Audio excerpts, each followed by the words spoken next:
Does your diamond passing activities break down before they even really get started? Stay tuned for the fix. In this passing activity, we're gonna have 5 players, and we're gonna have a diamond, and each dot's gonna be about 5 yards apart. So what's gonna happen is, we're gonna have 2 players at the tip of the diamond with the ball. That's gonna be important to get started, okay? We're gonna move the ball around our diamond, so the players have to receive with their back foot and hopefully play with their front foot. So what's gonna happen is, Amelia, you're gonna backpedal away from your dot. Backpedal, cool.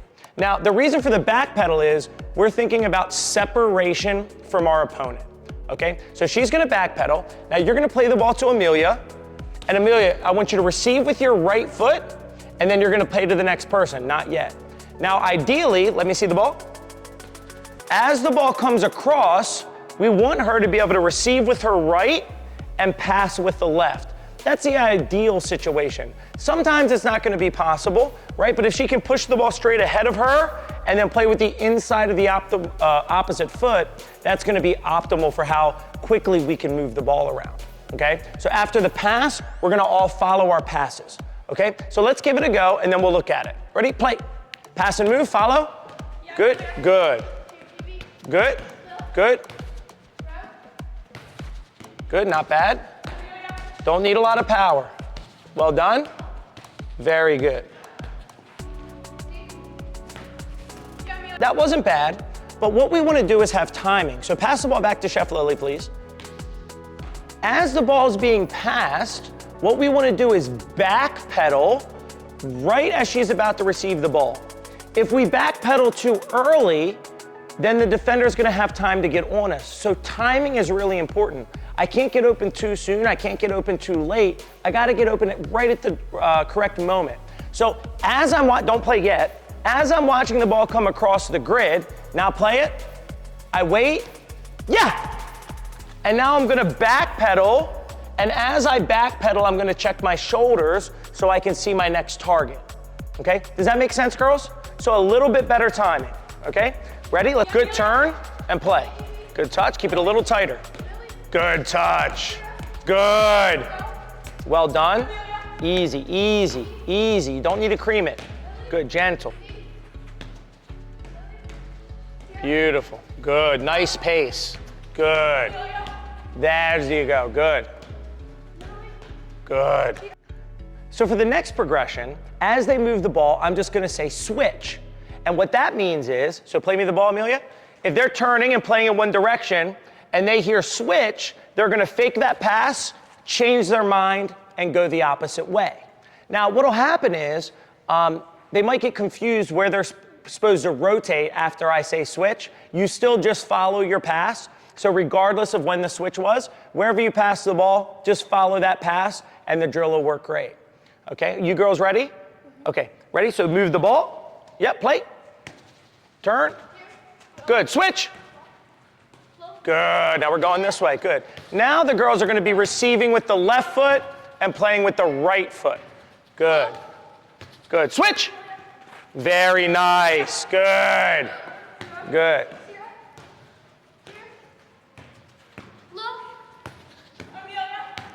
Switch.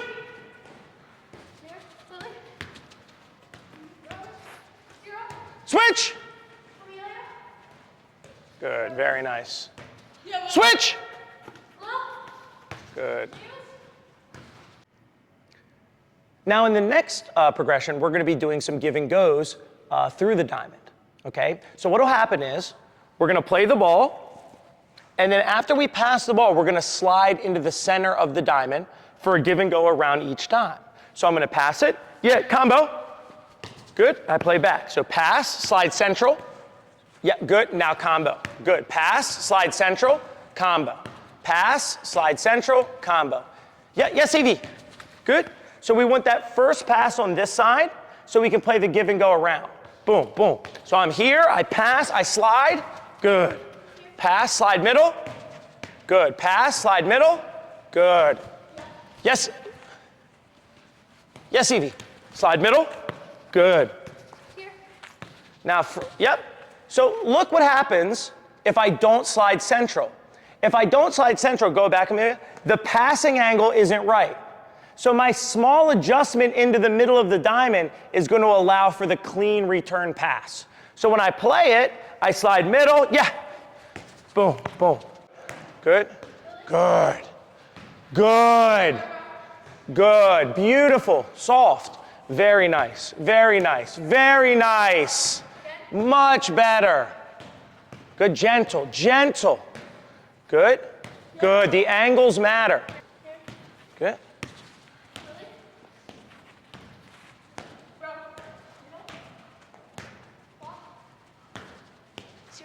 Good.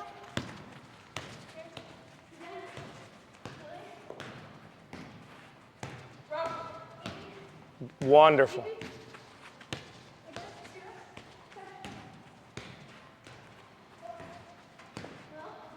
Good.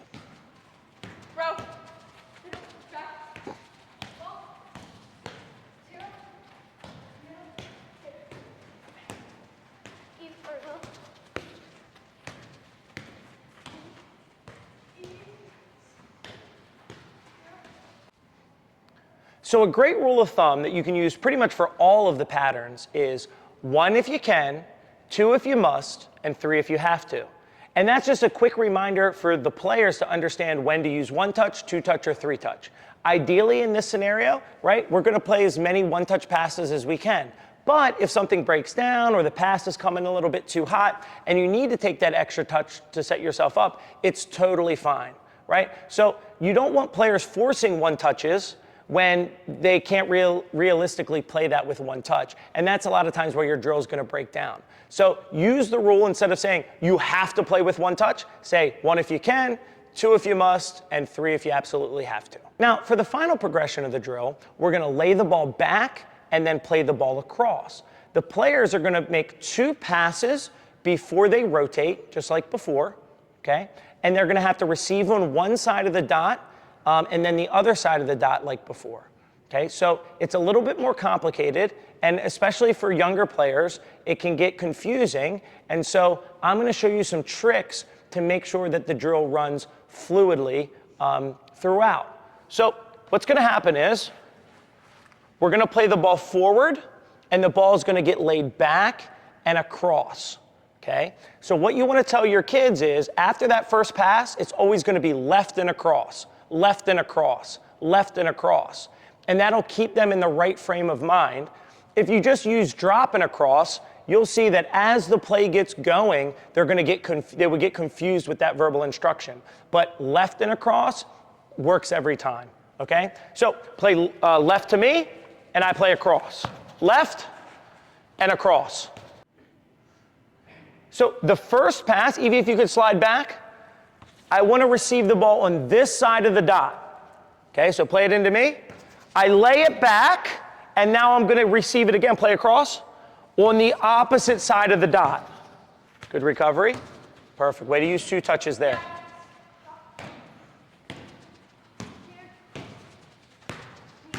Good play.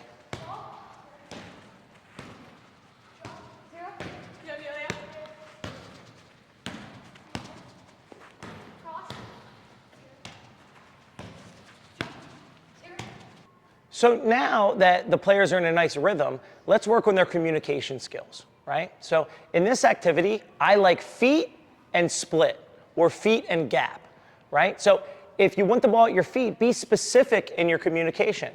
Don't just say here, give specific communication, right? So for me, in that first pass, you should say feet, because this is where you want the ball.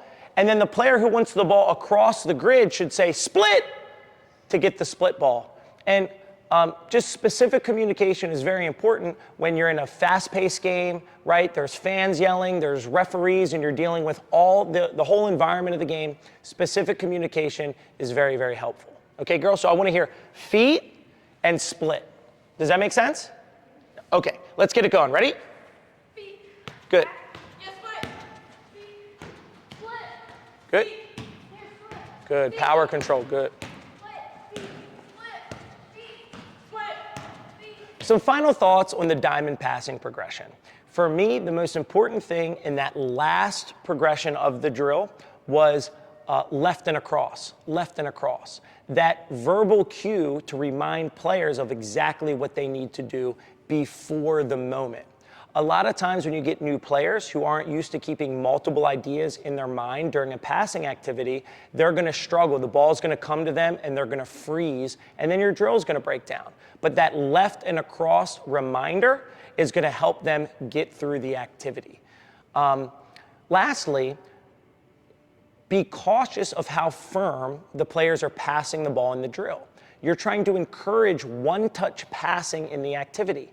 If the ball's fired in too hard, they're going to be forced to play with 2 or 3 touches, which is fine, but ideally, speed of play is based on how quickly you move the ball on, not how fast the ball travels to each individual player. So passing the ball nice so your teammate can easily one-touch the next pass is the ideal situation. So thank you guys. If you like this video, please subscribe to the channel and we'll see you in the next one.